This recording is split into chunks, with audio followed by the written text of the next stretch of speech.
Hello everyone, meteorologist Chad Evans here with a special edition of a daily weather forecast video. I want to give you an evening update here, going on the storms around, the flooding, and additional storms and flooding in the forecast. Always sponsored by TNT Tree Service and Guaranteed Automotive and Transmission. Big thanks to Todd and Dustin. Big thanks to all of you and all of our other sponsors here on Substack and the app as well. We've had the storms this morning up here in the northeast, then the bow of severe storms that came southeastward, possibly could be classified as a derecho. We had winds measured near 100 miles an hour in parts of the Chicago metro when that thing was barreling through this morning, and it originated way up in Iowa. And then we had the second line of storms move this way. And with that, scattered wind damage over the area, trees, power lines down, a lot of power outages, per capita power outages, especially high here in Carroll and Newton counties, and also Park County hit very hard by numerous outages. I mean, we had more than 2,400 households without power in Carroll County. And then down even in Park County, significant outages down here with quite a few trees down. And then we had the hail that reached severe criteria, inch in diameter or larger, from Judyville, Carbondale, right through the Attica area, with the largest stones just northeast of Attica at golf ball size, and several other quarter to $half size stones there.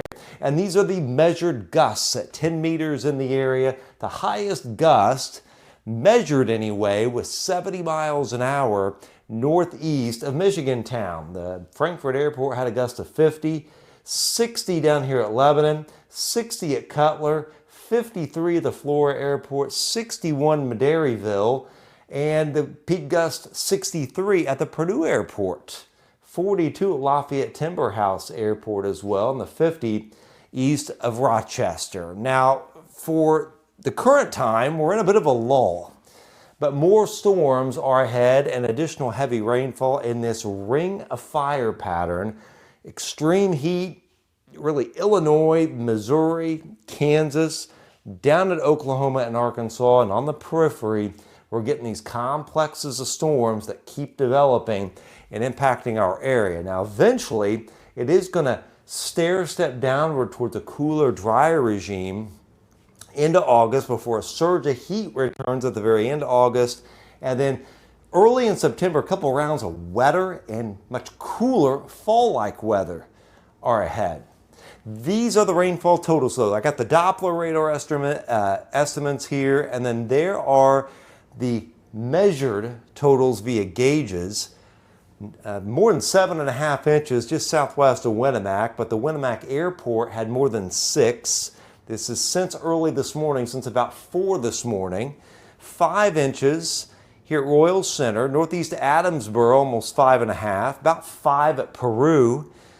Down around Bunker Hill, 3 3/4, but less at Galveston and Flora. Monticello, south side there at the airport, 1.14, but only 0.2 at Round Grove. We had 1,300s east of Fowler. Remington, Marianne had 8,600s. We had 1,200s Kentland, 1/2 inch at Morocco, and then there's at Teff, more than 6.5 inches of rain. Maderryville, more than 3. Heavier rain still over here today. Some places getting 2 inches, though we had 1.18 at Tipton. But note the 2.37 in northern Howard County. 1/2 inch here at Cutler, but not much here in parts of Tippecanoe County.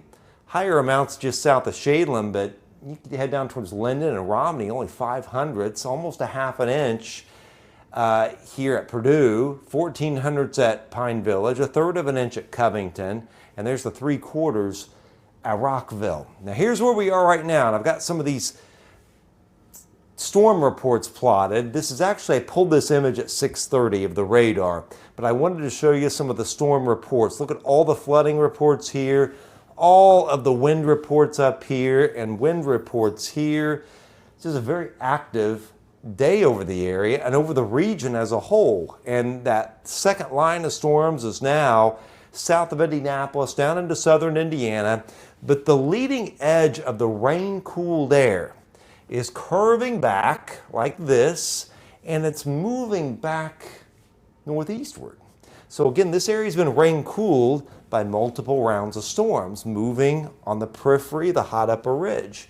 And then right on the edge here, these are the edges of the rain cooled air. And you go west of this rain cooled air and it is hot. It's boiling and capped here in Illinois, and that hot ridge goes back into Missouri. So right along this boundary, it's starting to come back northeastward. These little thunder showers are moving in this direction, and this boundary is shifting east. So all this unstable air that's just been boiling today in the 90s and dew points to 80 is trying to come back northeastward.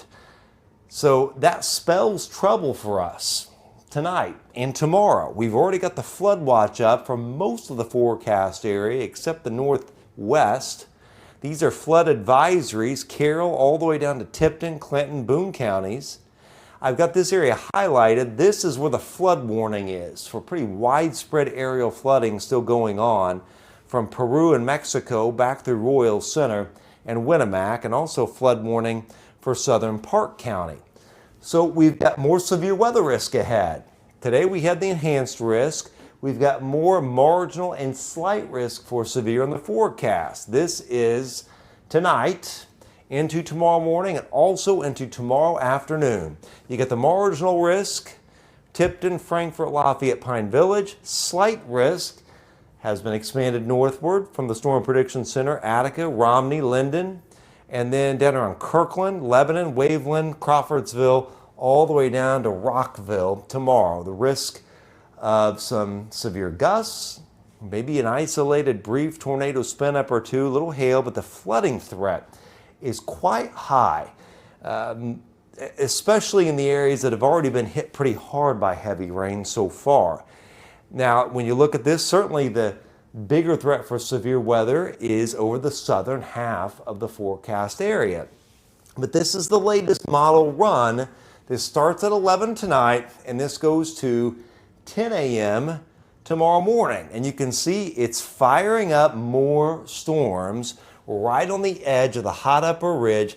Very unstable air here, a little disturbance working this way, and the lift, you got it. You've got storms that fire. So storms fire here, move southeastward, and new storms fire also and move southeastward tonight and into eastward. And finally, by late tomorrow and tomorrow evening, everything's out of here. But after 11 tonight, through tomorrow morning and into tomorrow afternoon, we're fair game for at least 2 rounds of storms in the area.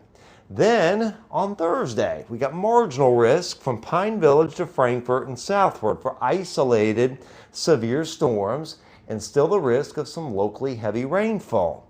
Here we are. This goes Wednesday night through noon on Thursday, and we can see some storms up here moving our way, because remember, once all those storms come through tomorrow into tomorrow evening, we will be completely rain cooled. And that boundary is going to be right here Wednesday night to early Thursday morning. So the rain cooled boundaries here, it's almost like a mini warm front, very hot over here, the warm front right here, a little more rain cooled our way, and we got to watch for some of these storms to impact the area. Now again, the marginal risk is in the south, but we may just have some storms, showers and storms area wide as this all moves southeastward. And finally Friday, the data out of Colorado State University supercomputers, their analog data shows marginal risk for severe, isolated severe storms possible, some locally heavy rainfall as this batch as showers and storms zips through the area during the afternoon. There could even be a little bit during the morning hours too. Then Saturday to Sunday, we have 2 cold fronts that come through. One comes through Saturday,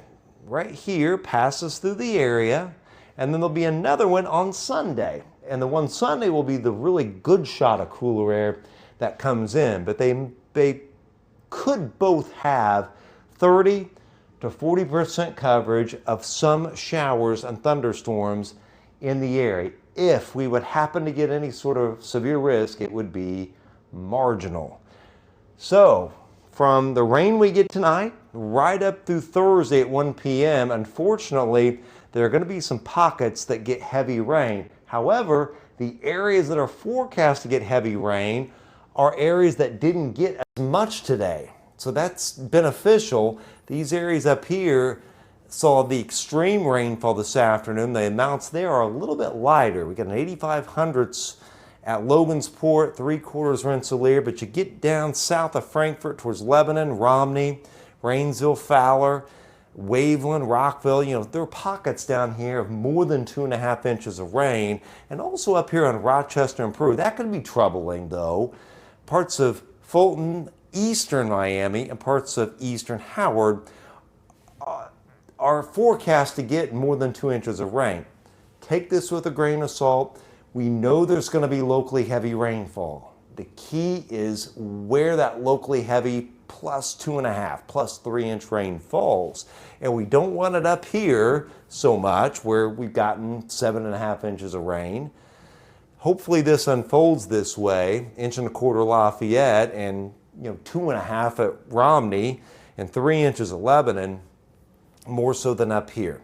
That goes through tonight to Thursday at 1 p.m.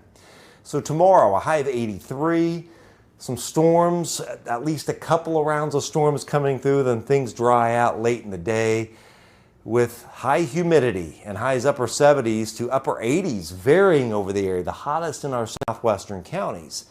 There's Thursday at 83, there's Friday at 82, still muggy, 83 Saturday, Sunday, humid, and then Monday better at 77. Now there's a third cold front that has to come through on Wednesday.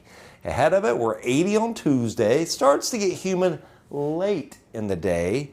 Humid Wednesday, some scattered shower storms, and then we can relax, and it's going to feel much better outside and cooler. Highs in the 70s. Eventually, I think we're going to get a few nights with lows in the upper 40s to the low 50s.